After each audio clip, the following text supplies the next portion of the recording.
യൂറോപ്പിൽ നിന്ന് നമുക്ക് പലതും പഠിക്കാനുണ്ട്. എം.എൻ. കാരശ്ശേരി. യൂറോപ്പ് അനുഭവം ഓസ്ട്രിയ, ജർമ്മനി, ഫ്രാൻസ് എന്ന ഗ്രന്ഥം പ്രകാശനം ചെയ്തു. യൂറോപ്യൻ ജനതയിൽ നിന്ന് നമുക്ക് പലതും പഠിക്കാനുണ്ടെന്ന് ഡോക്ടർ എം.എൻ. കാരശ്ശേരി പറഞ്ഞു. ഒ. സുഗുണൻ രചിച്ച യൂറോപ്പ് അനുഭവം ഓസ്ട്രിയ, ജർമ്മനി, ഫ്രാൻസ് എന്ന ഗ്രന്ഥം പ്രകാശനം ചെയ്ത് സംസാരിക്കുകയായിരുന്നു അദ്ദേഹം. കെ.എസ്.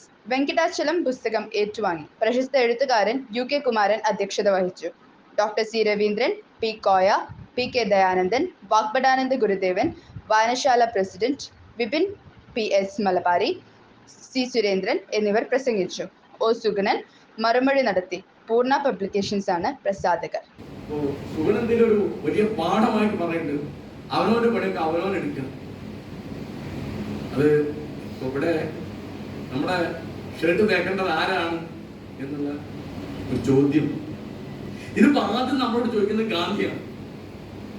ആരായി പണിയെടുക്കുന്നത്? നിങ്ങൾക്ക് എന്താ പണി? ഗാന്ധി ഇത് ഇന്ത്യയിൽ നിന്ന് പഠിച്ചാവാൻ ഒരു സാധ്യതയില്ല. കാരണം അദ്ദേഹം 1888 ലണ്ടനിലേക്ക് ലണ്ടനിൽ ചെല്ലുമ്പോ അന്നും ഇന്നും അവനവന്റെ പണി അവനോടെടുക്കുക. അവനവന്റെ കുപ്പായം കഴിക്കുക, അവനവന്റെ കുപ്പായം തിരുമ്പുക, അവനവന്റെ ബാഗ് പിടിക്കുക. ഇവിടെ ഇപ്പം ബറാക് ഒബാമ ഒരു കുട പിടിച്ചിങ്ങനെ പോകുന്നൊരു ചിത്രം. അതിന്റെ അപ്പുറത്ത് നമ്മുടെ പ്രധാനപ്പെട്ട ഒരു നേതാവിന് പുറകിൽ ഒരാൾ കുട പിടിച്ചുകൊടുക്കും. ആ നേതാവിന്റെ പേര് ഞാൻ പറഞ്ഞില്ല, കാരണം എല്ലാ നേതാക്കന്മാരും അങ്ങനെ.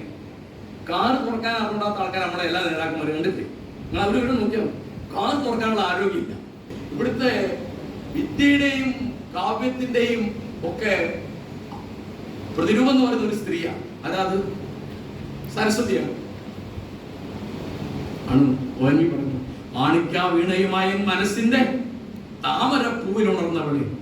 അത് വിചാരിക്കുന്നത് കാമുകയെ പറ്റിയാണ്. കവിക്കൊരു കാമുകയുള്ളൂ. ആരാത്? അത് സരസ്വതിയാണ്. അപ്പൊ ഈ സരസ്വതി എന്ന് പേരായിട്ടൊരു സ്ത്രീയാണ് വിദ്യയുടെയും കാവ്യത്തിന്റെയും ഒക്കെ പ്രതിരൂപം എന്ന് പറഞ്ഞ ഇന്ത്യക്കാര് സ്ത്രീയെ വിദ്യ അഭ്യസിക്കാൻ സമ്മതിച്ചില്ല. അവൾക്ക് സംസാരിക്കാൻ അറിഞ്ഞൂടാ. അവൾ എന്ത് സംസാരിക്കണം? പ്രാകൃതം സംസാരിക്കണം.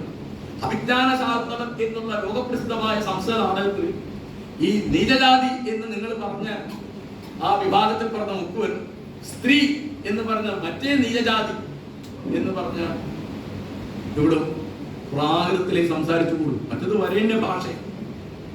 യൂറോപ്യൻ യാത്രയിൽ എനിക്ക് ഏറ്റവും കൗതുകമായി തോന്നിയ കാര്യം ശരീരഭാഷ കൊണ്ട് ആണിനെയും പെണ്ണിനെയും തിരിച്ചറിയാൻ പറ്റും.